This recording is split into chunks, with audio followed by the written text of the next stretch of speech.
Hello. So my name is Rachel. I have a almost 5-year-old son who is autistic, and let's just dive right in. My initial response to his diagnosis. I guess I need to rewind a little bit actually. Before his diagnosis, my husband suspected autism, but to be honest, I had never even heard of autism. I wasn't really familiar with any special needs aside from like Down syndrome or dyslexia, stuff like that. And I even taught, I was even a preschool teacher before I got pregnant. But anyway, I had never really even heard of that. And my son would like come in, he would be screaming all the time. Every transition was a fight, and we really didn't know what was going on. We went into the diagnosis appointment July 18th, 2018 is a day that I will never forget. So I walked in expecting them to say, oh, he has a speech delay. We're going to send him to speech therapy. We'll get X, Y, and Z, and he'll be perfectly fine. But I remember we went in there. There was this tiny room that would make anybody go crazy.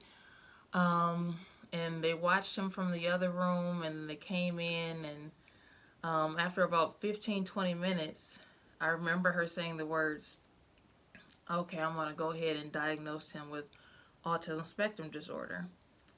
And I promise you, from that moment, once those words came out of her mouth, my entire world turned black.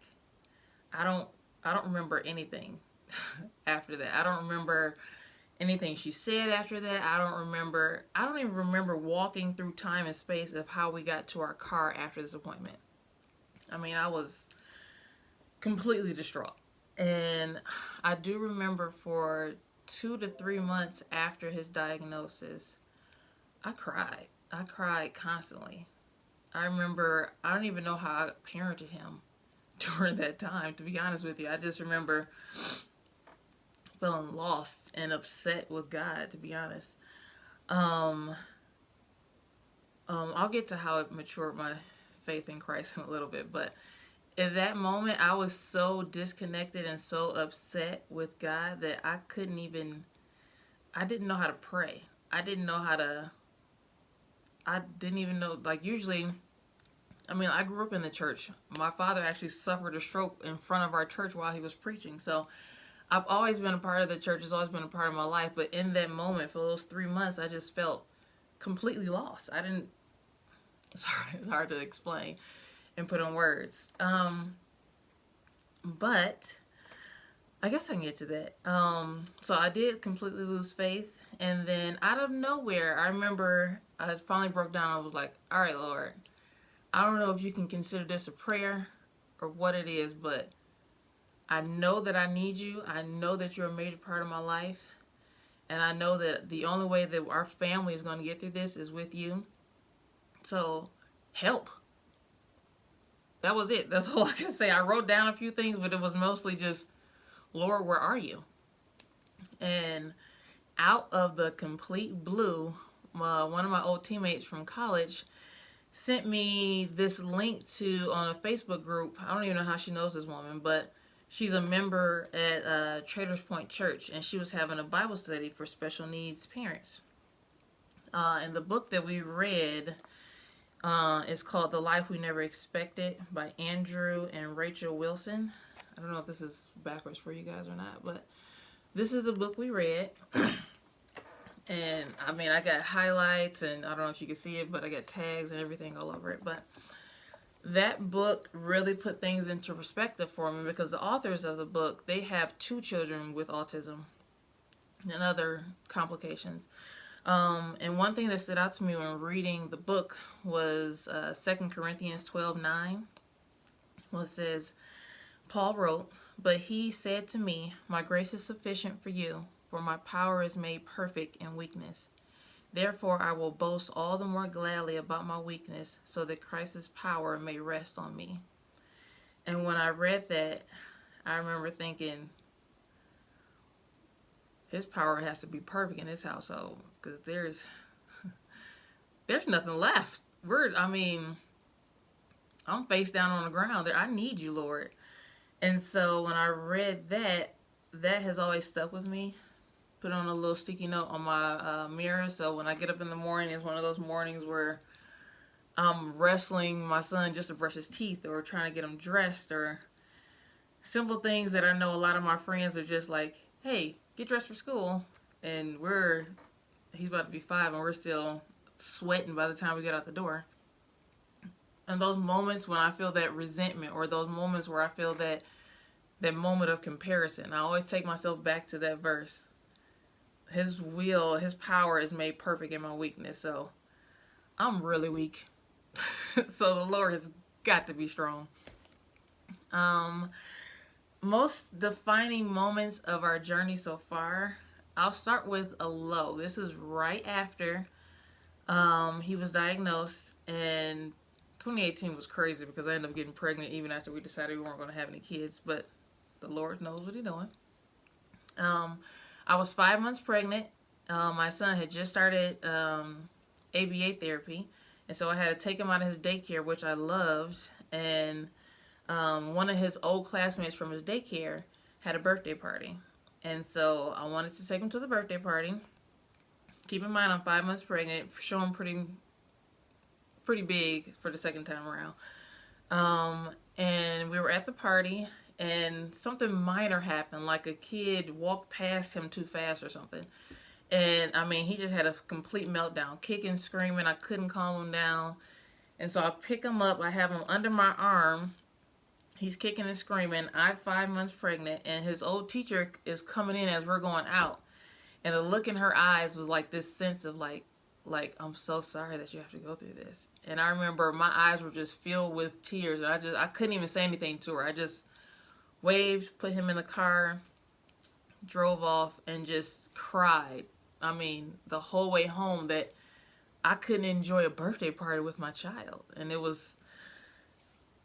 shook me to my core. And we got in the garage, and of course I turned the car off, but I left him in the car seat, and I went in the house, and I had my own temper tantrum. I'm talking punching pillows, screaming out to the Lord, just bawling. Like, I just couldn't believe that this was my life. Fast forward to after he's been in ABA therapy for about 2 years. Yeah, a little over 2 years now.